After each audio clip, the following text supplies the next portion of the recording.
Hello and welcome to the ID Talk podcast. I'm joined today by my wonderful co-hosts, Tony Bitsionis. Hello, Tony. Hello, Alex. And Dave Barkley. Hi, Dave. Hi, Alex. I'm really happy to be here.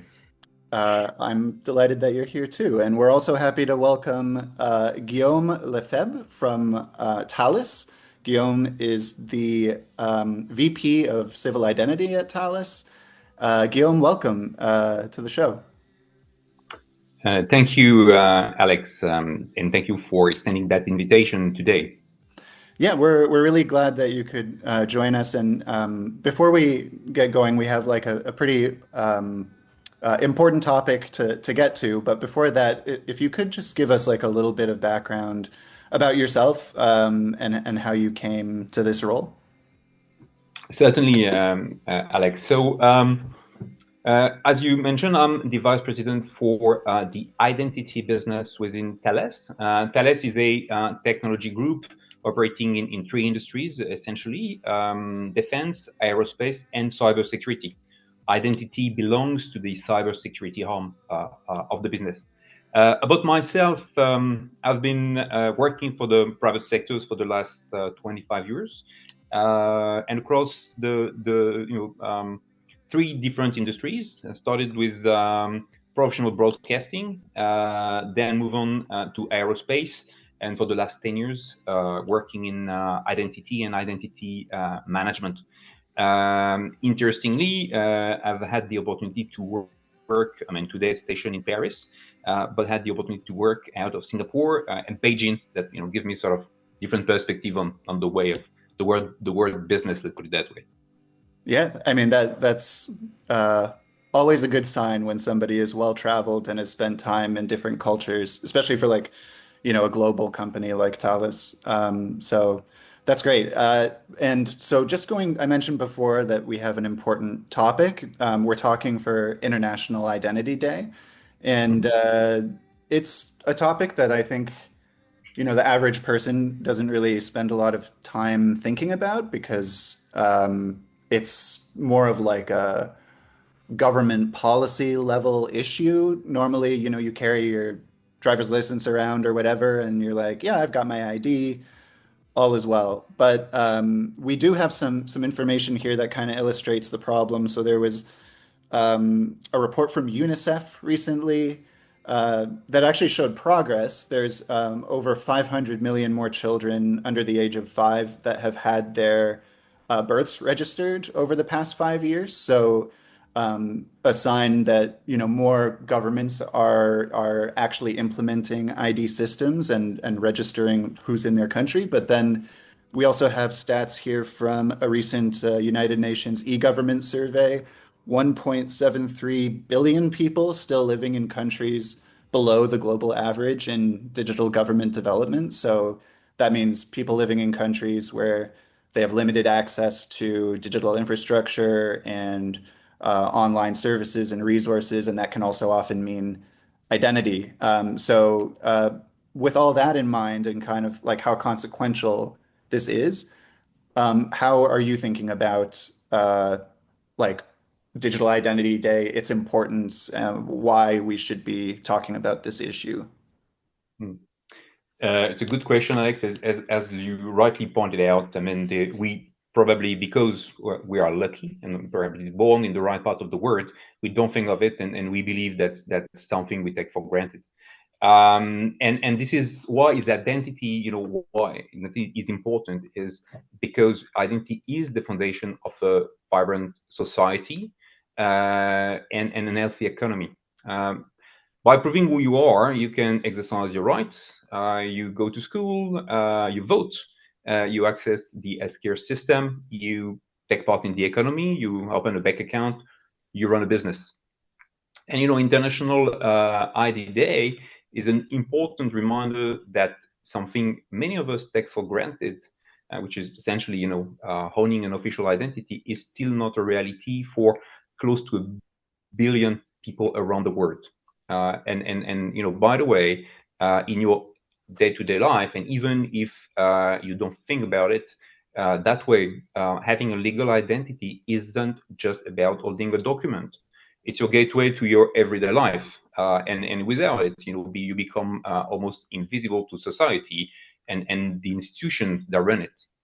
And this official identity is not enough. You need to have confidence. Then when you use it, your information are protected. And the consideration is that everybody deserves to be recognized regardless of where they were born and what circumstances they face. So that's for the report, and you're right, there are progress. More and more children are being registered. However, close to 2 million people around the world don't have easy access to, I would say, modern communication and e-government services. And the world is becoming increasingly digital. And we believe in Thales that developing secure and inclusive identity system has the potential to help bridge that gap. And we are a tech company, so we believe digital transformation is a force for good. And it's not about technology. It's about this unique opportunity to build a more inclusive world, ensuring no one is left behind, and that every individual has access to a trusted identity. And that's what International Identity Day is about, celebrating what we have achieved, but also a call for action for what remains to be done. It's about dignity, access, and opportunity for everyone.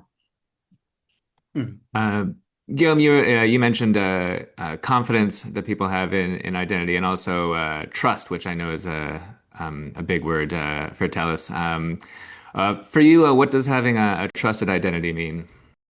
For us, a trusted identity means much more than simply having a digital or physical document with your name on it. It's about creating identities that are robust, reliable, and secure, built to protect both individual citizens and the broader society.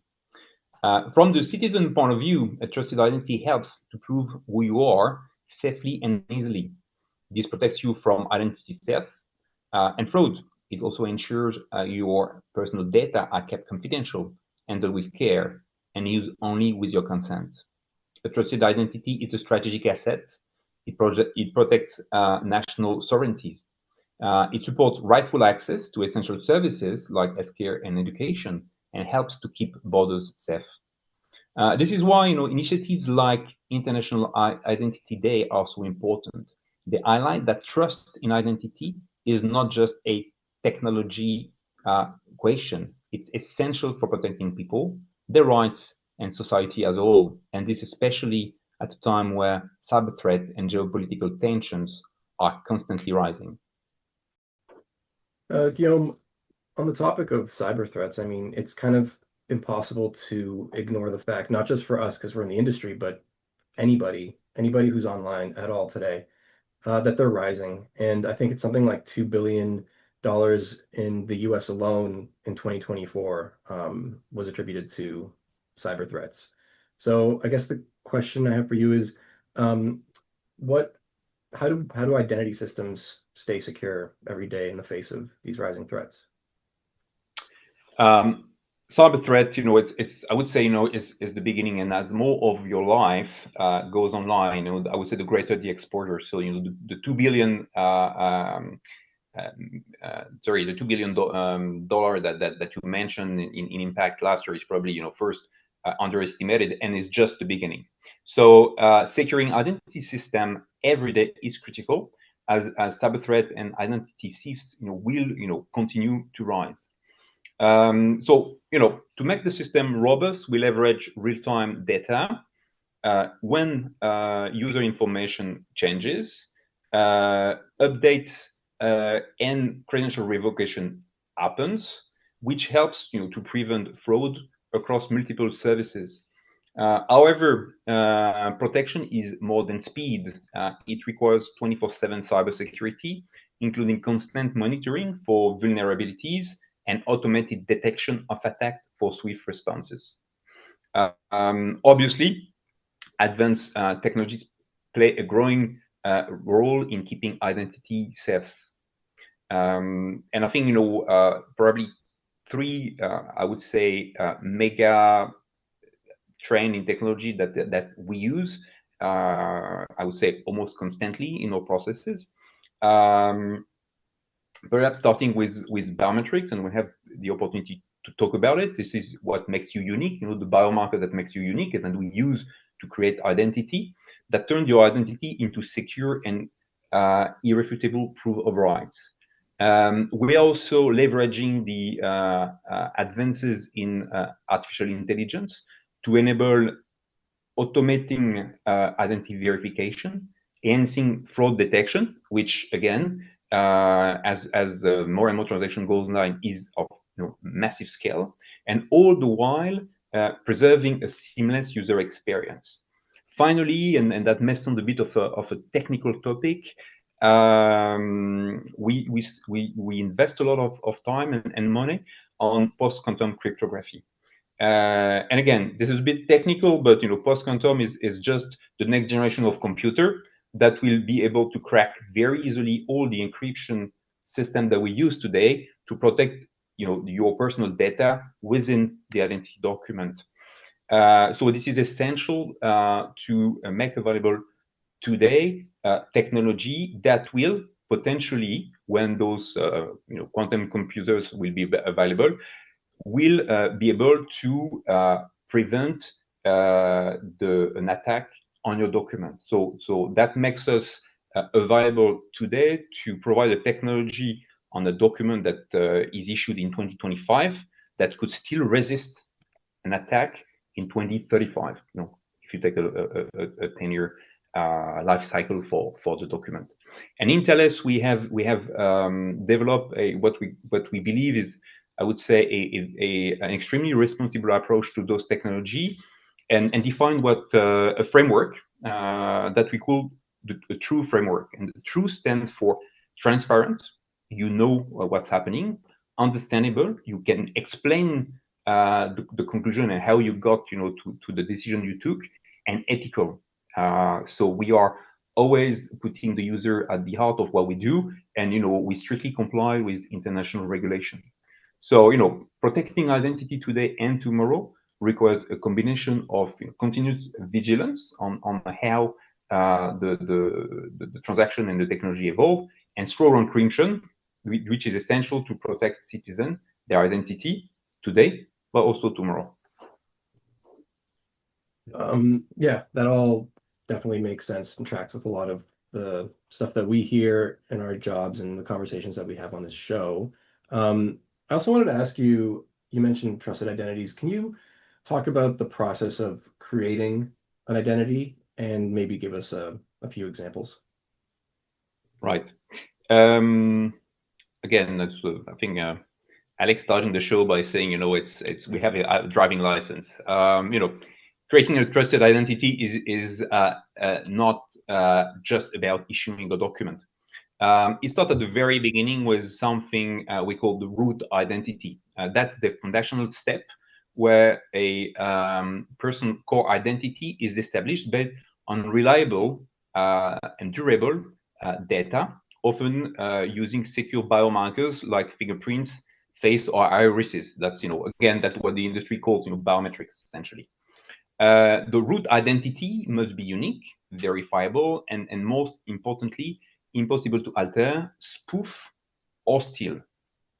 And creating this trusted identity start with this strong foundation, as every service a person access, healthcare, education, financial services, depend on the integrity of that root.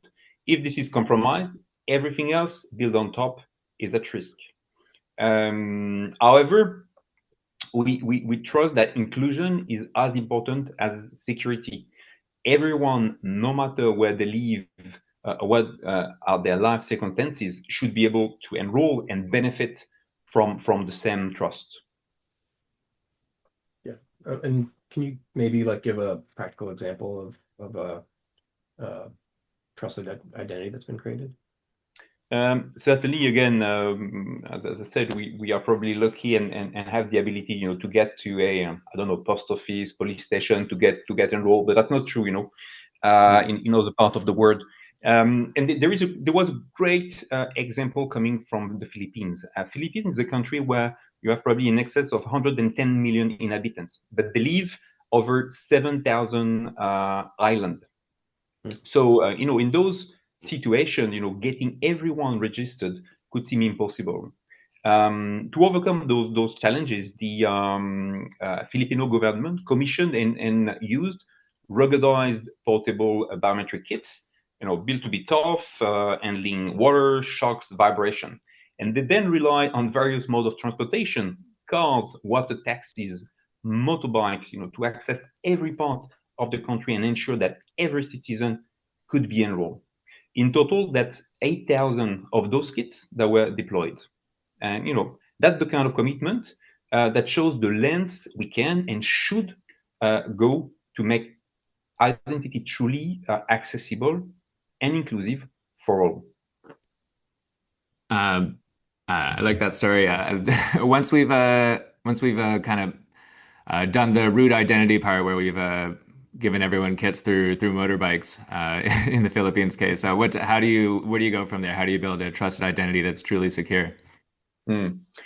But if security is deeply rooted in that process of enrolling people, our approach to security is truly holistic, and we believe that identity must remain secure across its entire life cycle. And once person root identity has been established, the next crucial step is ensuring that them the proof of that identity, the credential, that we call the credential in the industry. And that credential might be a secure physical identity document, I would say the traditional sort of it, or a digital credential stored, in your smartphone in a digital wallet. And that could be a powerful companion that offer, convenience as again more and more of your life go online. So ensuring that the credential issuance process, which is essentially the delivery process, by which that credential gets delivered to you, is secure, is also absolutely critical. Every step from design to delivery must be protected against fraud, forgery, and unauthorized access. So for physical identity document, that means embedding sophisticated security features in the document. Think of things like holograms, microprinting, embedding special material that make them nearly impossible to counterfeit. For digital credential, rely on equally strong protection, though less obviously visible. Encryption, we talk about the work we're doing in post-quantum cryptography. Secure element in the smartphone, so we leverage hardware of the smartphone, biometric authentication, as well as monitoring for unusual activity. And the goal is the same, whether physical or digital. We want to give people a trusted, secure way to prove who they are and access services in a secure and convenient manner. Yeah, and if we're in if you're in a part of the world where people, like the public, might be a little skeptical about this technology, is there a way beyond technology to foster public trust and get people to adopt this identity?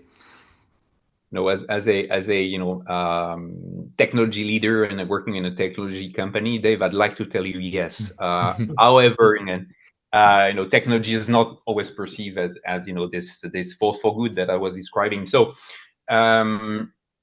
we building trust and for I would say for the public and for everybody that is exposed to those threats we were discussing before. Building trust also relies on robust regulation and international standards that will guarantee that we safeguard privacy and guarantee everyone's right. So there are security certifications such as the common criteria that guarantee state-of-the-art protection against security threat and resistance to attack.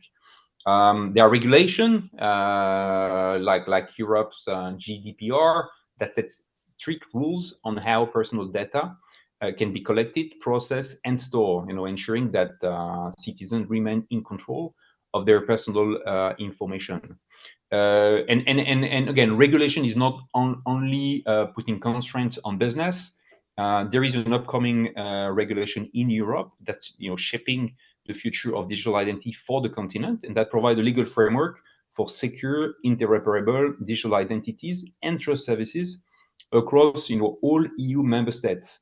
This means that a digital identity issued in one country will be recognized and trusted across the entire union, and that everybody's privacy and rights are protected by design. And this is really create a business opportunity for a continental business, as opposed to go countries one after the other. And complying with this regulation is not just a legal requirement; it's a truly foundational commitment to building public trust, ensuring transparency, and giving individual real control over their identity. I talked about the true framework and the ethical part of the true framework relates to that. And at Thales, we believe in security with no compromise. Everyone needs to be protected, and everyone must be included. And that's the real challenge. And our ongoing mission: provide a trusted identity for all, for life. That all makes sense, and it's clear there's also benefits for businesses and governments once these systems kind of get set up. But just zooming out, since we are talking about the big picture of International Identity Day, what are the benefits for citizens of all of this?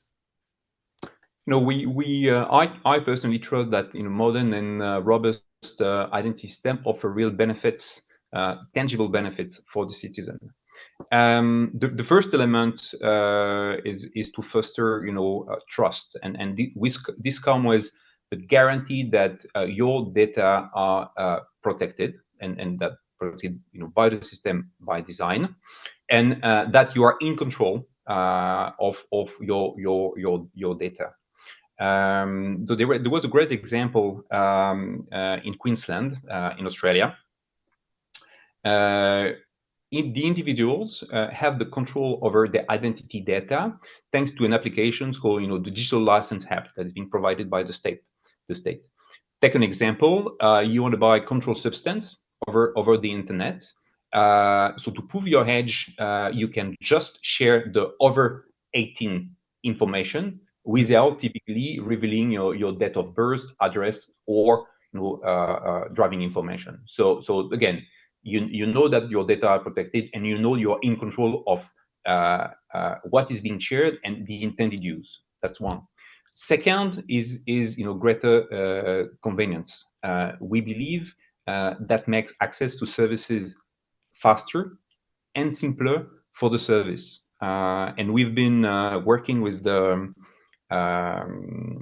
US states of Georgia, with their DMV, the driving license organization there, to make available to the public self-service kiosk where people can renew their driving license, change their address without having to go to the burden or going to the desk and wait, etc. So that's about convenience. The last is probably flexibility. The identity today comes in physical or digital format, and you're free to use what suits either your way of living or your particular circumstances. Recently, Mauritius launched a new ID scheme where citizens can opt for either or both formats, physical and digital identity, so that they always have the option to take what is the most practical option for them. And I think that the combination of ensuring privacy, control, offering convenience and flexibility is fostering greater inclusion, ensuring that no one is left behind, with a solution designed for everyone, everywhere. And I think that's an important message. There is this when you work in the security industry, there is always this dilemma between convenience and security, and we believe that security and inclusion are not competing priorities. They goes hand in hand. The stronger and more reliable the security, the more inclusive the system becomes, because people can trust it, can use it with confidence, and know by knowing that their rights and access are equally protected. This is why for us, again, International ID Day is an opportunity to remind everybody that modern and trustworthy identity systems empower citizens with privacy, control, flexibility, and will promote greater inclusion and opportunity for everyone, everywhere. Well said, and you've made a really good case. I think driver's license renewal alone through a kiosk is like, I'm sold. But yeah, you put it well. And seriously, I mean, it is an important topic, and it's great to talk with someone who really takes it seriously and really understands it. So thank you so much for joining us and talking about this for International ID Day. Thank you very much, Alex, Tony, and Dave, and happy to come again to dig into any of those notions that we touch upon today. And thank you, for giving us the opportunity to talk about International ID Day. That would be great. Thank you. Thanks, Thank Guillaume. you. Thanks, Guillaume. Happy ID Day.